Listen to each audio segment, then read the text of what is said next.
Kyle, what are you doing? Haven't you fucked around with that thing enough?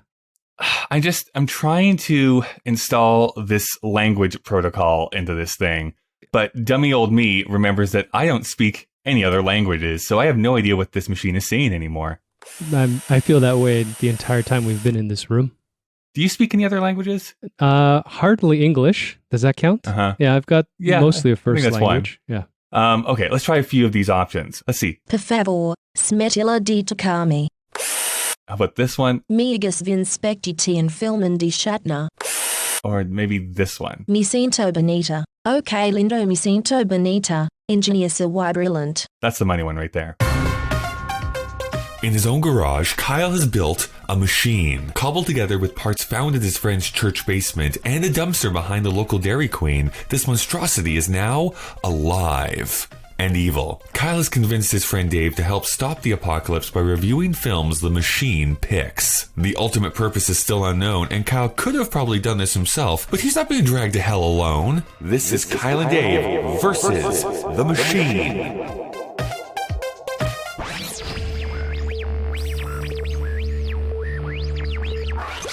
Dave, what is your favorite swear in a different language? Oh, I don't know. Give me a language. I'll see if I know any swear words in it. French. French. I don't remember. Just merde. And tabernacle. Our French listeners have stopped listening all of a sudden. Hey, we just got a knock on our guest door here again. That thing's very active lately. I think you should check that out next. Yeah, I know. Let me just open this up here. Oh, hi, hey. Jose. Hi. How are you? I'm great. Thank you. How about you? We're doing okay here. Just trying to fend off, the apocalypse of the entire world. Aren't we all? Oh, yeah. Well, that's why we're all on computer screens so that we don't, we can still keep our social distancing intact. Kyle, it's not working. What do you mean? The apocalypse is here. I see what you're saying. Yeah, the apocalypse has actually come already for us. Maybe this is a great kind of a bit of synchronicity here, because Jose, have you ever seen the movie All About My Mother? Have I? Are we talking about All About My Mother, directed by Pedro Almodóvar? I believe so, yes, 100%. Yeah, I have. A few times, actually. I love it more than I love myself. Oh, wow. Oh, nice. Wow. Great. Glowing endorsement. That's very high praise. Well, let's do this. I don't love myself a lot. Algún día tendrás que contármelo todo sobre mi padre. No basta que me digas que murió antes de que yo naciera. No es un asunto fácil de contar. Me imagino. Si no, ya me lo habrías contado. No he podido dormir en toda la noche pensando en tu hijo. Recuerdo perfectamente su rostro bajo la lluvia, con el cuaderno en la mano. ¡Esteban! ¿Y qué más te ha contado? Pues todo. Me lo ha contado todo. Jose, why don't you start? What is your history with this film? Like a lot of Almodóvar movies, this one was... I was introduced to it in my high school film class. My teacher was really into Almodóvar. He showed us quite a few. And back then, I think this was the first one that really got to me. And I don't think I knew just why just yet. I don't know. I love a lot of Almodóvar. I don't even know if I would call this one my favorite, but it's definitely very essentially his. From like the really overt stuff to like the little details, there's so much of his style that just speaks to me in a lot of ways. And that I feel like has garnered an audience because of very specific reasons and how it connects to other people. I think he's a special filmmaker. No, he's definitely a very unique individual for sure. Like he is, he's one of those people you can almost tell by just watching the film, even if there was no sound on. Like, oh, this looks like it's an Almodóvar that I'm watching. Dave, how about yourself? Do you have any type of history with Pedro? I don't know. Name me a famous movie that I should know that he's directed. The other big ones off the top of my head that I know of are Women on the Verge of a Nervous Breakdown, Volver, In the Skin I'm In. The Skin I Live In. The Skin I Live In. That's the other big one. Oh, is that the Scarlett Johansson one? No, that's Under the Skin. What's Skin I Live In? Yeah. It's Antonio Banderas. And Penelope Cruz. Nope. Okay, so I'm going to say no then. I'm just going to guess. You uncultured swine. No. I do enjoy being called that, Kyle. Yeah, wait, what day is it? So this is my big, shameful thing I need to say. I've never seen a Pedro Almodovar film until last week when I watched Pain and Glory, which is the one that just came out last year, and it was nominated for Best International Feature at the Academy Awards. Wonderful. And Antonio movie. Banderas is nominated for Best Actor. So I watched that, and then I knew we were doing this episode anyway, so then, we're about to go and watch this movie, Dave, I guess, for the first time in the fiction of this podcast. Nice save, Kyle. I'm about to see my second Pedro film here. So I feel like there's a lot of catch up that I need to do, which I'm excited to do. I mean, it's an exciting filmmaker. Exactly. And I want to see more of it after I've now encountered these two films. So let's do this. Let's go thank some sponsors. And then when we return, we'll watch the film and we'll go and talk about it. Hey everyone, it's me, Kyle, everybody's favorite almost apocalypser. You know, some people criticize me for being kind of blasé about the possibility that the machine could wipe out millions of people.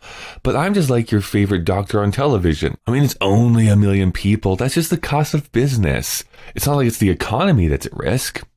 Anyways, I'm here to tell you that Kyle and Dave vs. the Machine is a proud member of the Alberta Podcast Network powered by ATB.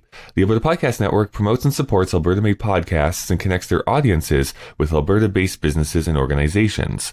This episode of Kyle and Dave vs. the Machine is brought to you by Pod Power. With Pod Power, ATB is making it possible for us to amplify the voices of Albertans and Alberta podcasters. This episode, we're giving a Pod Power shout out to Bookwomen.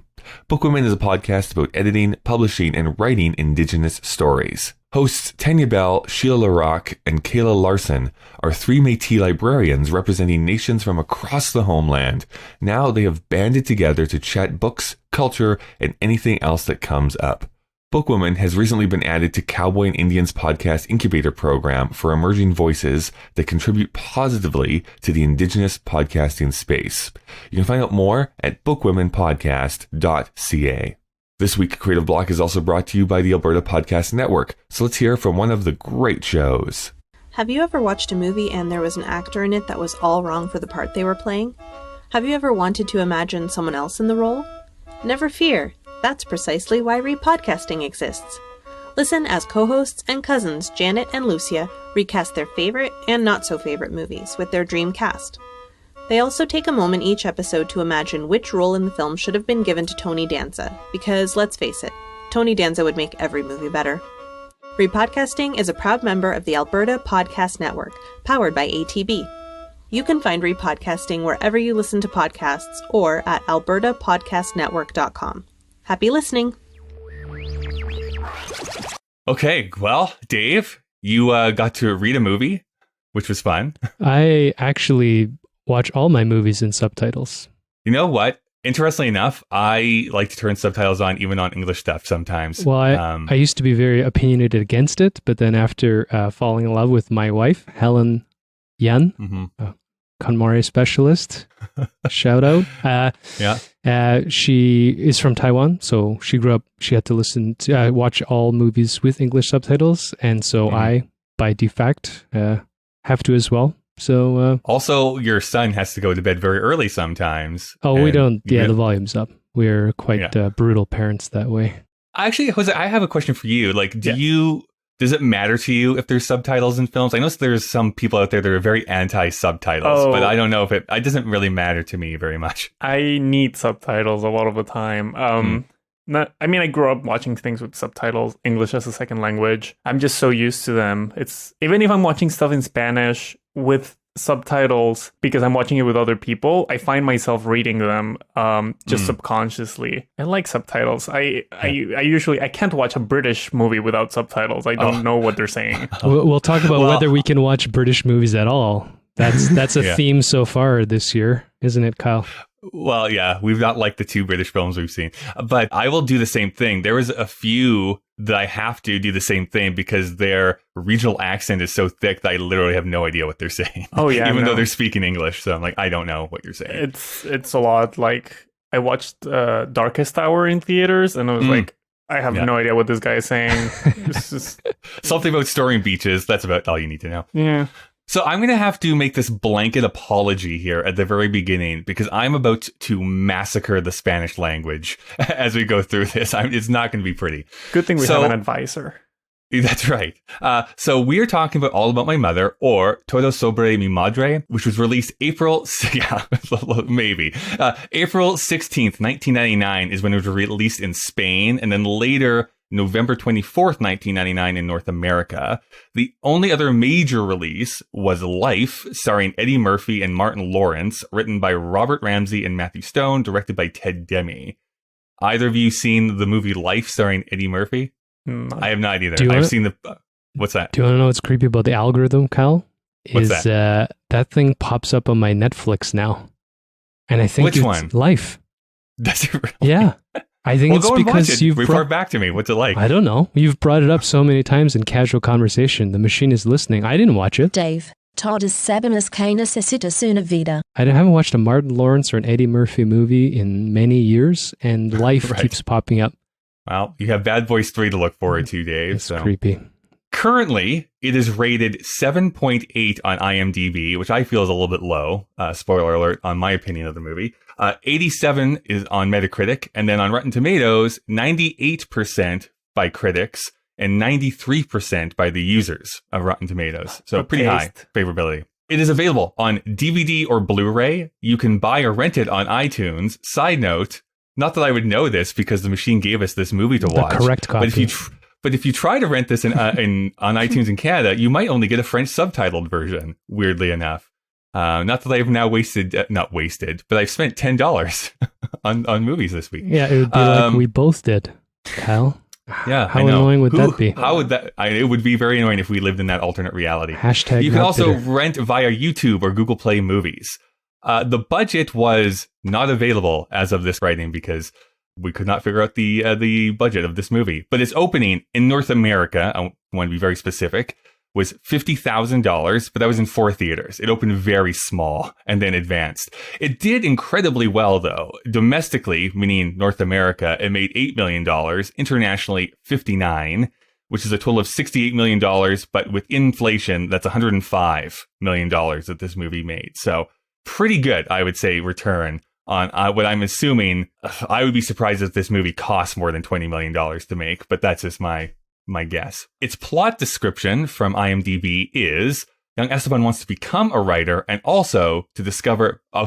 side note, before I do this, if you've not seen this movie, this is a huge spoiler that they put in the plot description. So you're warned.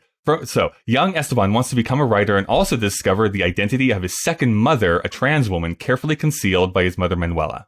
So that is definitely the plot of the movie, but also, I think, kind of a spoiler to the movie as well. Yeah, kind of. It stars Cecilia Roth as Manuela, Penelope Cruz as Hermana Rosa, Marissa Paredes as Uma Rojo. Is it Rojo or Rojo? Rojo. Tony Canto as Lola. So let's talk about those 4 actors and actresses. So let's start with Tony Canto, who was born January 14th, 1965, and I want to be very clear at the very beginning, is not a trans woman. So his first starring role was in the film Oficio de Muchachos in 1986, playing the role of Juan. He would go on to be in many Spanish shorts and television shows.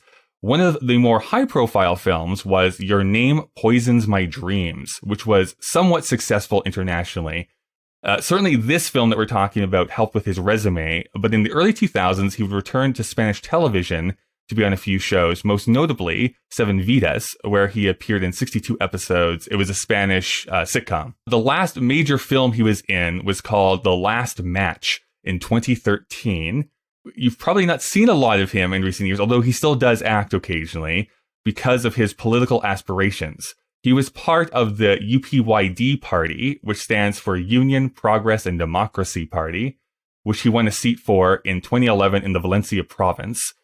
They are strong union and very anti-nationalism. That's part of their platform. But he became kind of a critic of that party, resigned eventually, and then is very critical of the now president of that party. So he's now part of the Citizens Party and was elected to the Spanish Congress in 2015. So that's kind of what he's been all about here for the last few years. Spain's Al Franken. Yeah, no. Yeah, I was kind of thinking the same thing. I don't know if it's in exactly the same format. Hopefully not too much like Al Franken. That's right. Hopefully not the same ending to Al Franken. Do you, Jose, do you know much about Spanish politics? Like, I know next to nothing. So. Not that recently. If you were asking me, like, maybe mid-20th century Spanish politics. Right. I was going to say, I know the Franco regime, and then that's about where my knowledge about Spain ends. Yeah, exactly. It's just like, recently, it's just like a mess of like provinces trying to separate from other. Not too much. Kind of being ripped apart. Marissa Paredes was born April 3rd, 1946. She began acting as a teenager. Her first credit is an uncredited appearance in the film 091 Policia El Habla.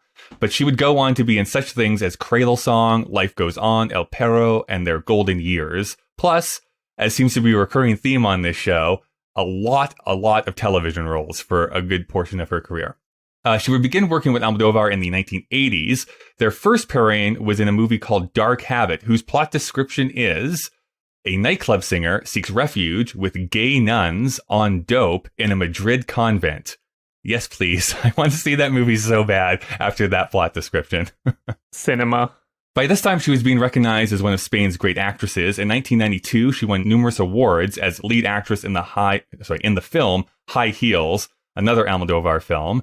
And she would appear in the Italian film Life is Beautiful a couple of years before All About My Mother. After which, she would continue partnering with Almodovar in Talk to Her and The Skin I Live In. The last film you may have seen her in was the 2019 film A Pesar de Todo. Its plot description is 4 quite different sisters, all with their own little secrets, attend their mom's funeral in Madrid. The will reveals that their dad is not their biological dad, and they are sent on a quest together to find their biological fathers. Penelope Cruz. I'm going to guess, Dave, you know about Penelope Cruz at the very least. Yeah, I've had strong opinions about her for a long time in my life. Oh, negative opinions? Yeah, I just like. How dare you?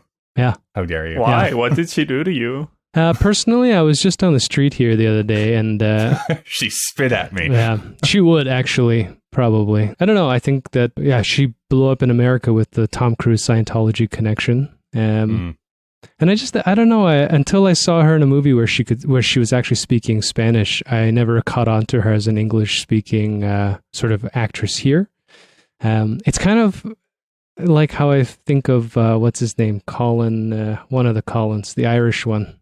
Farrell? No. Farrell. Farrell, yeah. And how I just thought he was a block of wood until I watched In Bruges. And then I realized that once he doesn't have to use that part of his brain to mimic these weird American accents, and he can open up, he's actually that movie he was fantastic in. It was award-worthy. And my strong opinion of Colin Farrell is that he should stick to comedies instead of dramas. And that might have been part of it too. So have you seen The Lobster? Have you watched The Lobster he's at all? So good in The Lobster. He's great in that. I think he's so hilarious in that movie.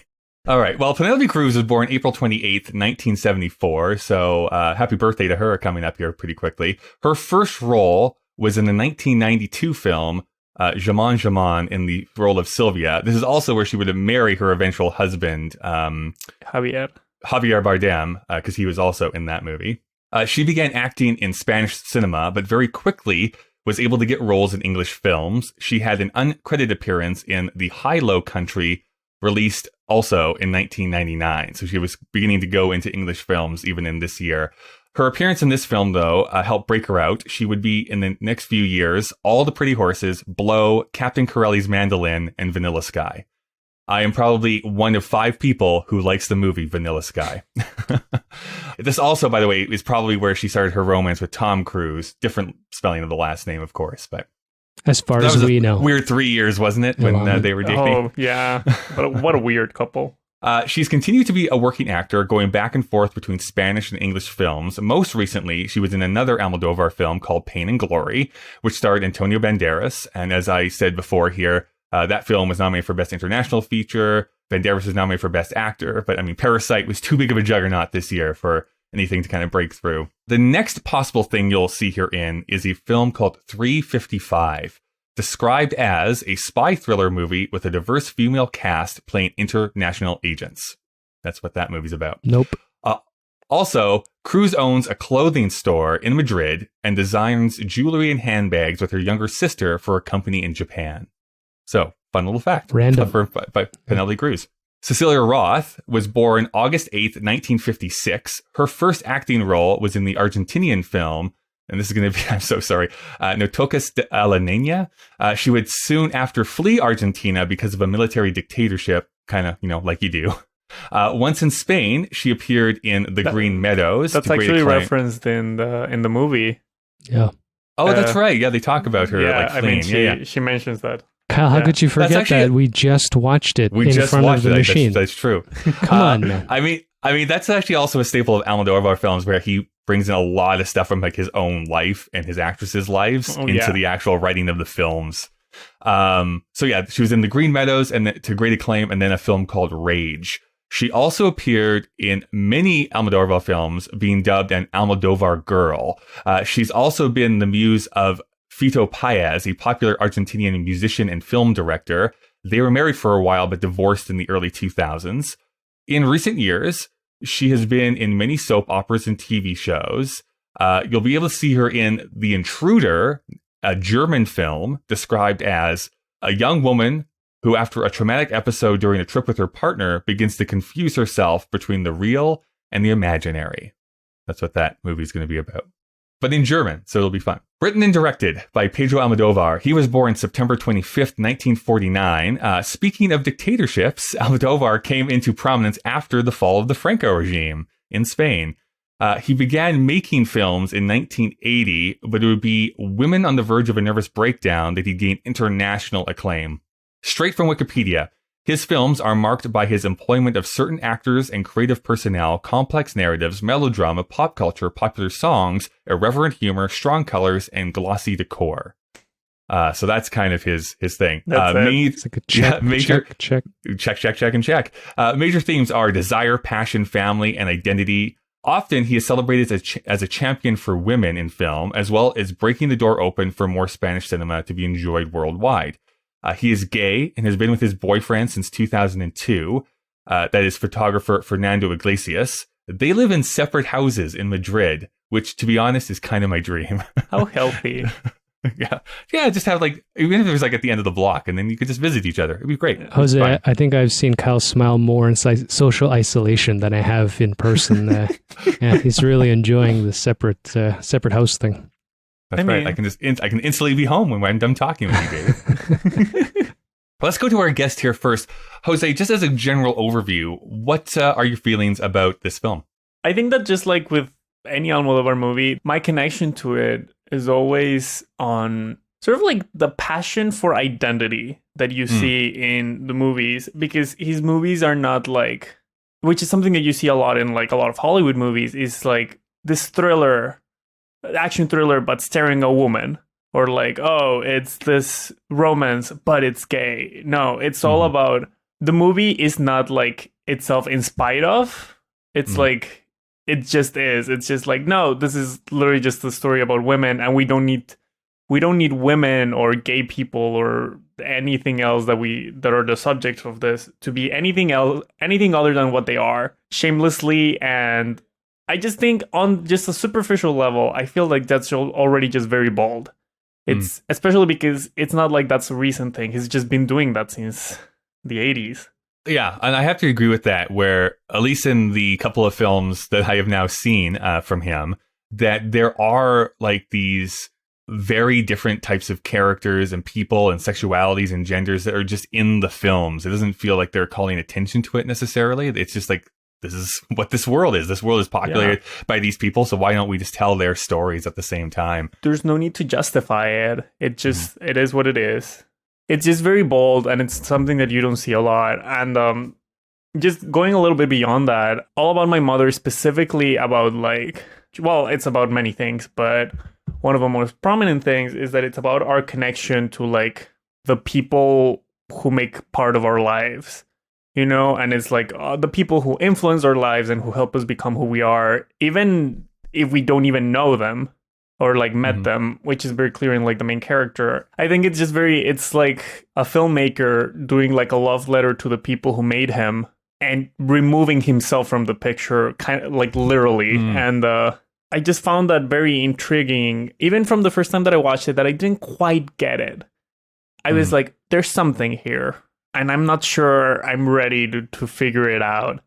And then whenever I revisited it, it just kept hitting me in different ways. And it was like, oh, wow, okay. It's just absolutely wonderful. I love it. Dave, what layers did you find in this movie? I usually prefer three layers. 3 or less is what I want. Yeah, no. No, it's interesting to hear it described that way. I remember as I was just watching it, definitely thinking to myself that there's this sense, probably a continental European thing, that the idea of a drama is almost like we're starting to see this thing where you just put a camera on a person and we're just traveling with them in this period of set time. On the other hand, when you describe the intro of his work, the prefix of melodrama, which is that there's also this counterbalance where I guess with the North American adjectives would be the seedy underworld of, the sex industry and, all of this stuff. It's not corruption, but, moral, amoral things. They're heightened and exaggerated. I mean, I remember when it started, I thought the son was a sociopath. There's something so off-putting about the way he's shot and his relationship with his mother and the way that he speaks to his mother that for the first 10 minutes, I was a little bit at sea. And then towards the end, I felt a little bit, I kind of lost it a little bit too. I mean, it's a fantastic movie. It's shot really well. It's a beautiful thing. The characters are great and they're fully dimensional. They have so much depth and fascinating backstories, but I was a little trapped. It's another interesting thing to hear you guys talking about Almodovar's focus on women and transgender and homosexual sort of experiences, because the complete and utter lack of a heterosexual sort of character in it, for me is fascinating, like male. I think by the end I was just kind of a little caught off guard, to be honest with you, that the only scene is with the father who's suffering from dementia, or something, whatever his, I'm presuming dementia, where his lines actually felt so alien. Like it really caught me off guard, likely intentionally so, but I mean, he was just so, I couldn't understand what that relationship was supposed to be. Now take that feeling of non-representation and pretend that it took 60 years for any type of representation to be a part of your identity. I guess so, but I mean, I don't know. I mean, we live in an age where everything needs to be defined by this idea that I know. Nobody got their piece their whole life, which is, true in the lens of, like broader gender and sexual rights, etc. But here's a movie where, I look at this and I don't think that the director is intending for this to be a blockbuster. This is a very personal project. Oh, sure. And this is a narrative that, like you said, maybe he's got the loose skeleton of it, and then as the actors are cast or his people come around, they're inputting pieces of it's such a strong connection to the idea of escaping Argentina and then settling in Spain. I mean, that's seems a little random. It's a great depth to the woman's backstory in the film, but hearing that the woman, the actress, also actually experienced that, you can see there's an organic nature, and I think it really shows in the characters. But there's a couple of things that you've just brought up that I want to explore a little bit more, which is the idea of how we're supposed to look at Esteban at the very beginning here, at least. Are either of you familiar with the French-Canadian filmmaker Xavier Dolan at all? Yeah. No. So I'm a big fan of his as well.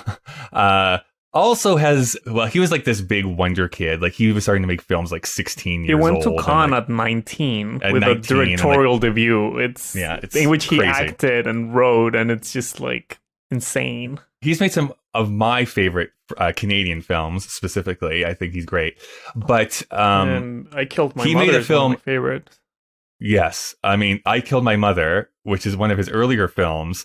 That's almost what I thought this was going to be. Like, he had a very antagonistic relationship with his own mother, and that's been brought into his own work a lot, of like gay kid, like really combative with an older woman. Like there's that recurring theme happens a lot in his work.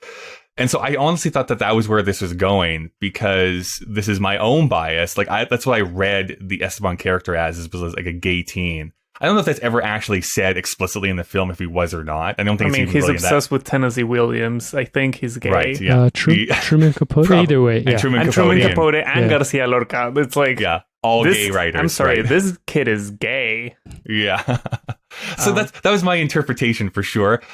But whether he is or not, I think that what is nice is that there is such this loving relationship between him and his mother. Like this, she does not care if that is the truth. I don't think she allows him to do all this stuff, maybe even to the detriment of their of him, which is like she allows too much for him to do too much type of stuff. So it was just an interesting relationship that I saw. The other thing, though, that I wanted to delve into a little bit deeper is kind of your point, Dave, about the depiction of sex workers specifically, which is, at one hand, I feel like they are all portrayed as like these are real, complicated characters with good points, bad points, and everything in between. And yet, I don't think it lets them up. This is not some like fancy version, say like a Pretty Woman is, right? Where it's like, that's a very idealized version of what someone who is turning tricks on the street is going to be like, or what their life is going to be like. So like when we are first introduced to her, like in that car going around trying to find.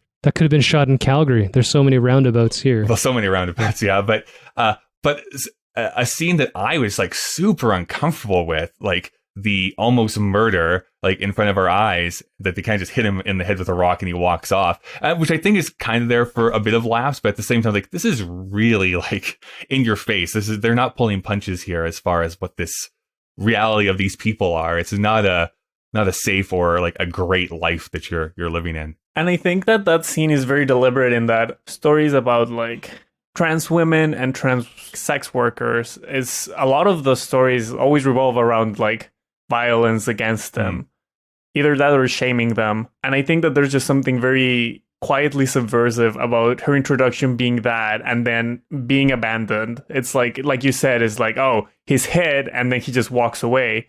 And then she's, from then on, that's like a way to saying she's not going to be defined by what she does or the violence of other people against her. She's her own person and she lives beyond this, like she's more than her problems. And it doesn't have to be in your face about it. It's just very like quietly introducing us to her and is like, yeah, I mean, she's still going to laugh about it and she keeps going and that's not the only thing there is to her. I found myself asking why she was on this odyssey. Por qué estás en este podcast? I mean, there's an implication, of course, of reconnecting her past, but as soon as they cut, and the first thing as she lands in Barcelona is she's in a cab going into the off-highway roundabout with all the prostitutes, and when she knows, and she is trying to find, I can't remember... Agrado. Yeah, right, and there's this implication that she comes from that world as well, but that's never explicitly discussed. Maybe, I don't know if it's necessary, but there's no explanation really about their true intricate relationship from the past. It's kind of like, oh, well, 18 years, you haven't talked to me. And then slowly there's this reveal about the father. But having gotten to know and spoken to a lot of transgender people, or a few, I should say, here, that tension that's portrayed there, like you were talking about, a life of not just violence from, let's say, living a particular type of life that's exposed, like being a prostitute, but just in terms of society, there's a violent language around them, even within the broader quote-unquote queer community. There's tension between all the groups, and I mean, Kyle and I have discussed this a little bit, I think, either on mic or off. Se supone que no deben hablar entre ellos cuando no están grabando. It has always been fascinating to me as I learn a little bit more. So if this director comes from within that world and has experiences both knowing people, it really shows, because it's hard-hitting, but it's also not, like you guys brought up, it's not trying to pretend it's something that it's not. It's just, hey, this is what it is. Deal with it. We're moving on to the next plot point, which for me was a bit jarring, frankly. I found myself taking a couple of scenes before I could really just let that first violent scene go and just be like, okay, well, you know, they're going to... That's the thing. It's like, there is a lot of funny bits in this movie too, right? Even though there's a lot of tragedy, there's a lot of like humor that's infused into it. So I don't think it's supposed to be super depressing the entire time. Yeah, there's a lot of finding humor and tragedy in like Almodovar movies in general. That kind of idea of like remaining humorous and throughout is very frequent in his work, and definitely this movie is full of those little moments of like a punchline. But at no point does it like minimize. It just goes with a melodrama. It's not like trying to soften. It's not like, oh, let's lighten the mood a bit. It's more like that's just how these people like. I think it comes from a perspective of almost wisdom. I mean, whether it's from him or his writers, maybe it's more about, again, a continental culture versus North America. The lines aren't painted as like it's not so defined. So like you were bringing up at the beginning, Jose, like a psycho thriller has to exactly follow these plot points and no one is allowed to laugh and don't make direct eye contact. But this is more of a film about life where everything has to be intermingled, because if you don't cry, then you don't know how to appreciate laughter, etc. So I definitely felt that depth to the writing for sure. This is a bias of mine that I'm going to admit to. I wonder if this is in a language that I don't speak, that I can accept the melodrama even more so. Because I find that in English melodrama, I'm usually, I don't know, I feel like I can only take the art like at an arm's distance almost, where I can't fully like lock into it 100%. We're cartoon characters though, our culture. That's true. Right? Like, I mean, I guess soap operas are like the closest example that I have to that, which is like, okay, I'm never actually really feeling this. I might be interested in the plot of the movie or the TV show, but I can't lock in emotionally to it. Whereas this one, I did lock in emotionally to it. So I don't know what it was that was different on this one specifically. I think that a lot of it comes from the way that Almodovar like specifically frames the whole story. I feel like he grounds himself. He embraces the melodrama instead of like trying to shy away from it or try to like stylize it beyond recognition. Because it's like that thing that melodrama usually only works emotionally if it's framed in a specific way. Like old movies do this a lot, and like either hiding the melodrama or trying to disguise it. But like Almodovar just fully embraces it, and I think it just works because the melodrama is not like uncalled for. It all stems from like these very real emotions that the characters are always feeling. Melodrama is the only way to do these emotions justice, because they feel like larger than life, like this heartache, this loneliness, this like obsession. They all feel to the characters like larger than life, and melodrama is a way to like portray them in a way that comes across as how it feels. Maybe we need to add sort of props to all the actresses then. I mean, it's one thing to write and structure it, but there isn't a weak performance. It is a fascinating thing to watch every single character be so fully realized, maybe like outside of the development. Even the dog was great. The dog was fantastic.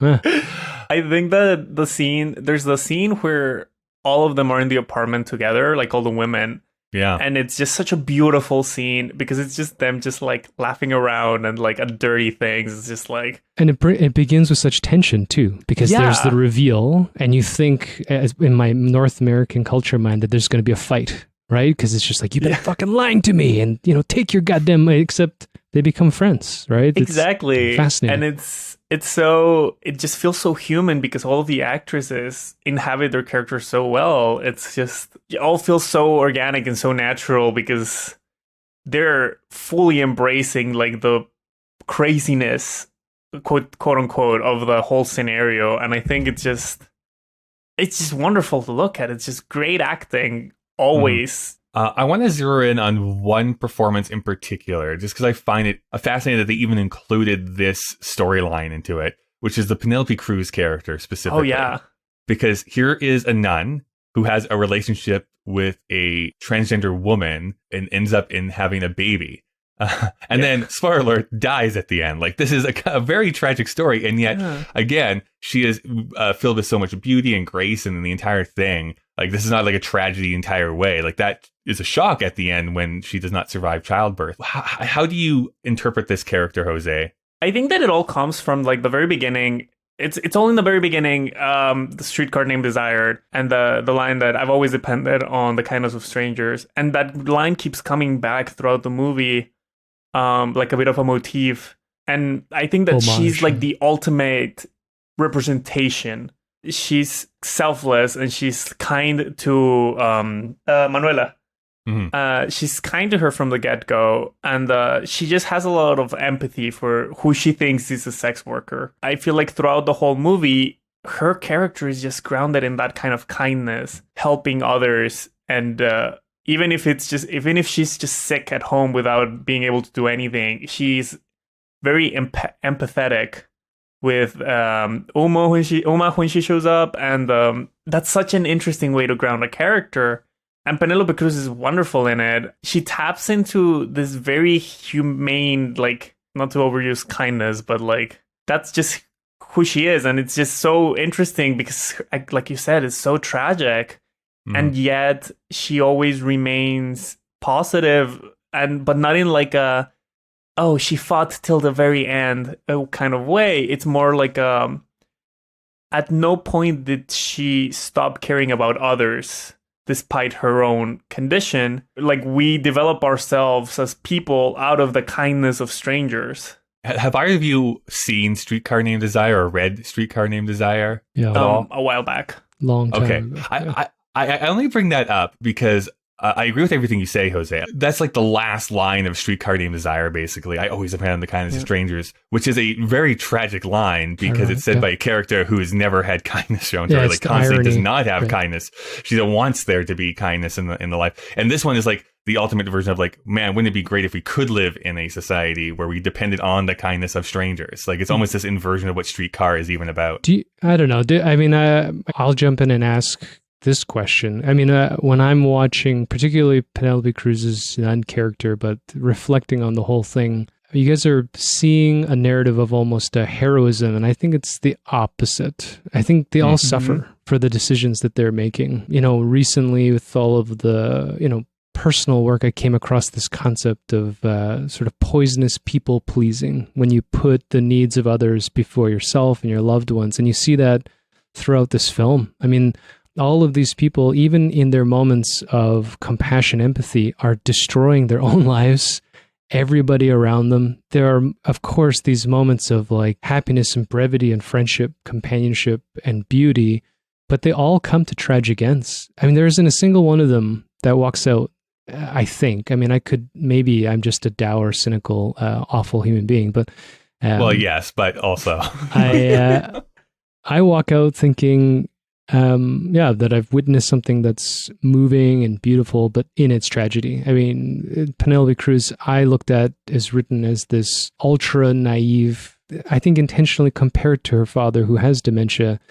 She has no grasp on reality whatsoever. I mean, even when they're questioning why she wants to go to El Salvador, you can see she doesn't actually want to go, right? It's just this weird thing for her that she's escaping something.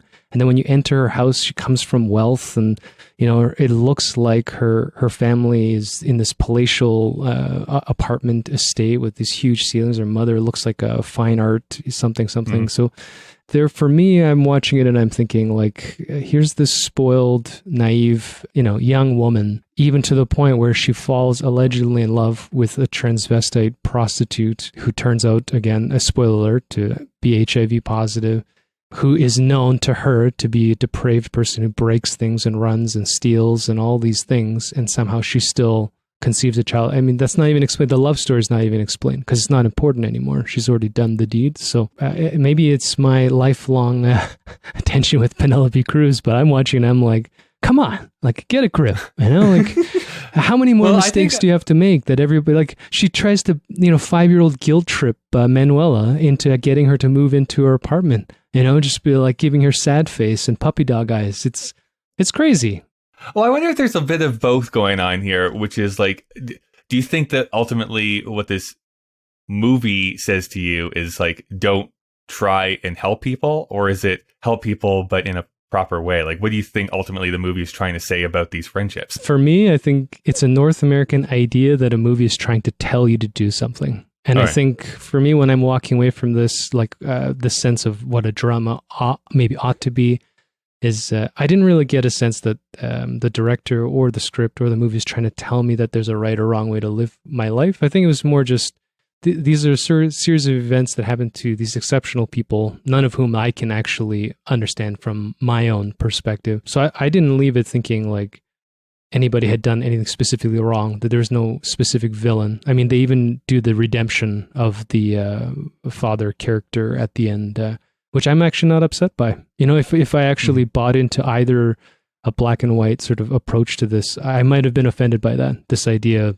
that this person can harm so many people, have these children that he or she at that point has no intent on being around, but gets to have this last moment. It's just, I found myself more actively and engagingly just watching it, and then appearing in this room and having to speak with the two of you. So, Sure.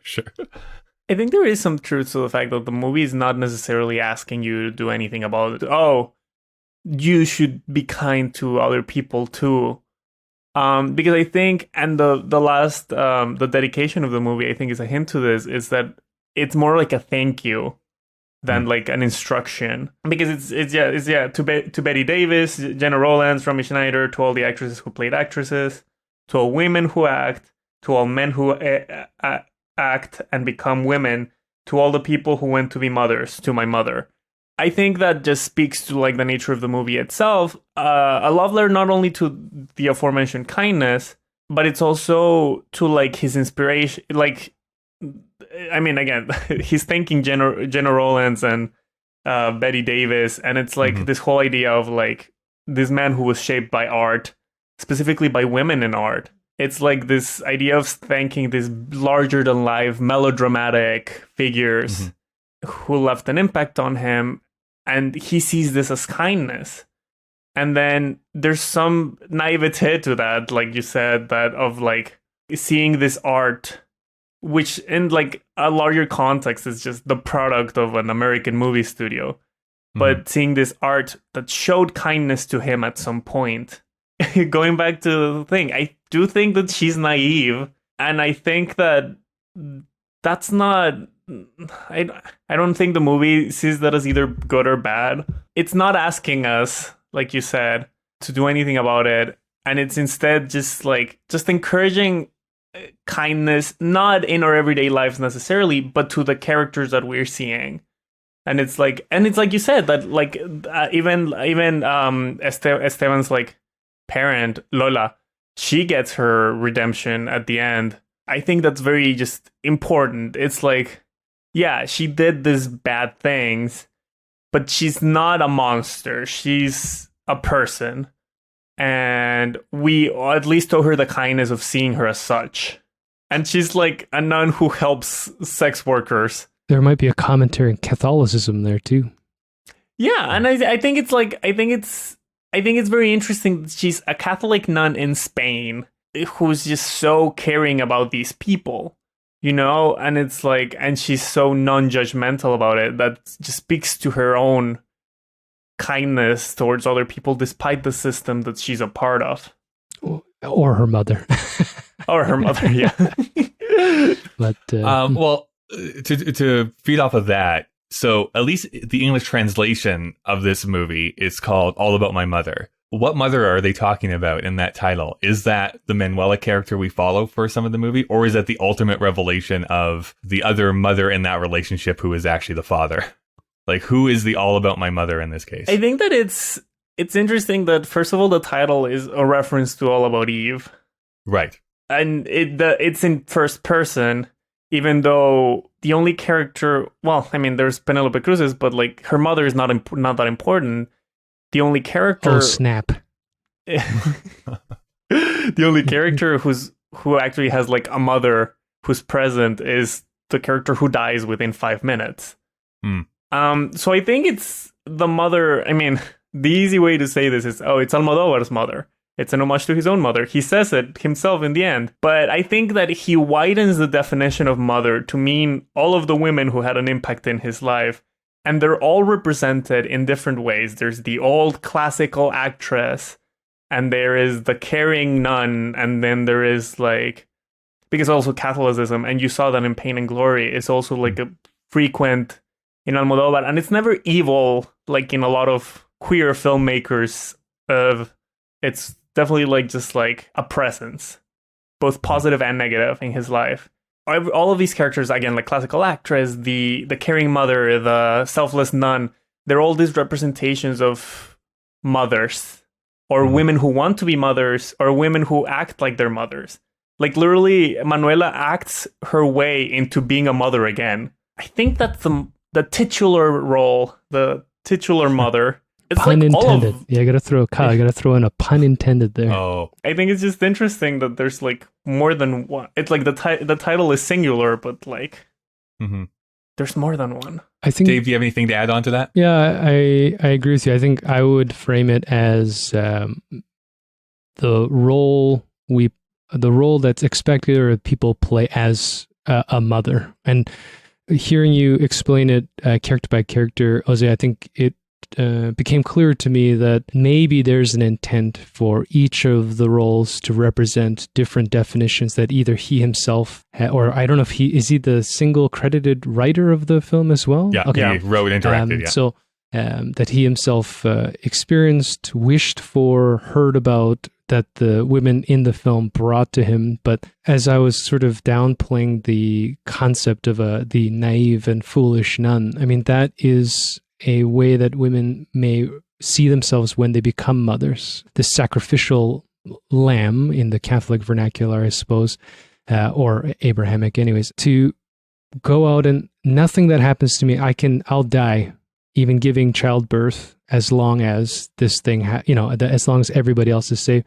And so there's a point and counterpoint, and you have to be left with your own definition. There's going to be people walking out of the theater that are absolutely offended, much like that weird little soliloquy that, again, I can't remember her name, does in place of the actresses on the stage. And you see he deliberately shoots older members of the audience leaving as soon as they see that this transvestite woman is about to have a biographical moment.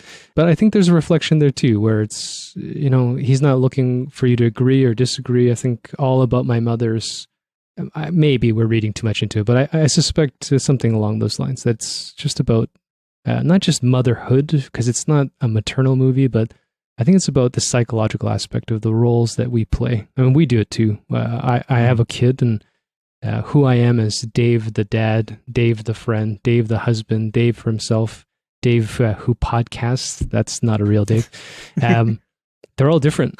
And when you start playing too many of those roles, that's when your life starts to suffer. The sense I get about this is that there's now like 4 different video essays I want to make about this movie, because that's how you know it's good. I know, because as you're discussing, it's like, oh yeah, that fires off an idea this way, and like, oh, I'm sure that we could like spend an entire podcast talking about like the roles people play in this movie and like what does that say about them and like that type of thing. So there's a lot to talk about, which is exciting. That usually is a mark of a great movie, in my opinion, where it's like you could like talk about for a while. What I want to get to is what we a lot of times ask on this show, which is, let's say it's 1999 and you actually went and saw this in 1999. Now, my sense is, Jose, I don't know this to be true. I think you are younger than Dave or I. So, do you mean how old would you? I would have been 2 years old in 1999. Oh my God. Okay. What? That's what I thought. You look at least 5 years older than that. Oh my God. Thank you. It's the quarantine-induced beard. Right. Dave, where's your beard? Fuck you, Kyle. Yeah. No, I'm just joking. No, it's just this is it. It's just like a couple days. It's a couple days. People can't hear it, but here I can scratch it on the mic a little bit. Scratch it on the mic. Great Foley right there. So yeah, at 2 years old, you probably wouldn't have had much to say about this movie. Dave, what would you have felt, do you think, in 1999 if you'd seen this movie? Yeah, that's a tough one. I think that I don't know if I would have had. Let's call it wisdom is pretentious to call myself wise now, but I wouldn't have had the wisdom of the age and the life that I've experienced now.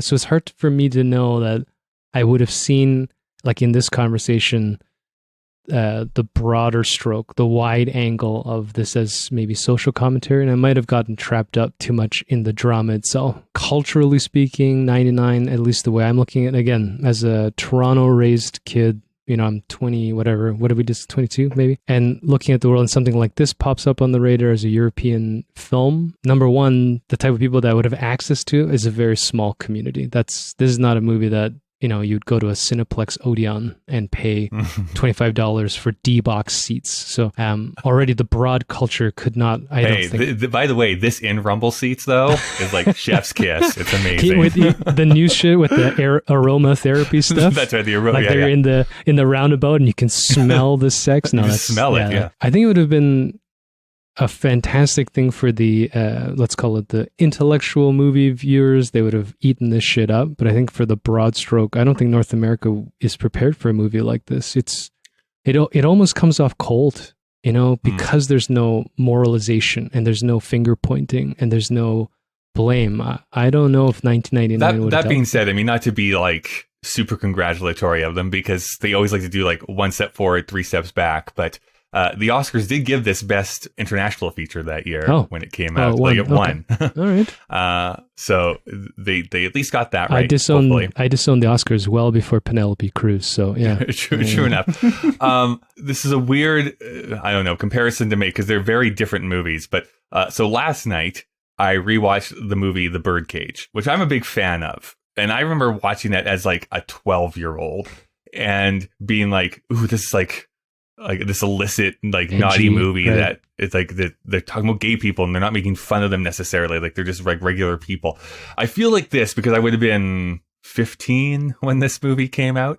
So I would have been like it would have blown my mind. Like 1,000% would have blown my mind. Like back then as like this closeted queer kid, I would have been like, I don't know how to take this where people are just being themselves and allowed to be what they are and it's not being looked down upon. So I think there's that portion of it. And I think though you're right, Dave, like even then I don't think I would have been intellectually mature enough to really connect with this on like the emotional level. I would have been still a bit too focused on the surface level. Now as an adult though, like I'm zeroing in, I'm like of like all the different characters and I can see their foibles and I can see the things that they're doing well, and like you feel bad for this kid who dies like very young before he's able to. He's such a dick, right? Like just won't listen to his mom. And what do you expect's gonna happen? You gotta look both ways if you cross to be the fair, street. I was more of a Joan Crawford kid, so but here's the next question. Jose, do you think this has anything to teach us here in, you know, the year 2020 of our Lord? I think so. First of all, I think that there's a lot of, as always, the conversation about representation in media and the stories that we tell is in full swing. I mean, it's never not been, I guess, because we continue to have strides. And even when we do, there's a lot of gray to it. So it's like, I don't know, like you can have like a movie like Carol, which is like this gorgeous lesbian love story that is very well regarded. But at the same time, it's directed by Todd Haynes. And then you have like Portrait of a Lady on Fire, which is like a lesbian story directed by a lesbian filmmaker, and that doesn't make Carol any less of a movie. It just means that we are getting a new perspective, and that's valid. And I think that in what Carol succeeds, for example, is the framing, because then you have like Dallas Buyers Club, which is it's a story about like the HIV crisis, but it feels the need to ground itself on a straight character to tell the story. And if you take a look at All About My Mother, like I think I said earlier, Almodovar's stand-in character, because most of his movies always have him as a stand-in character.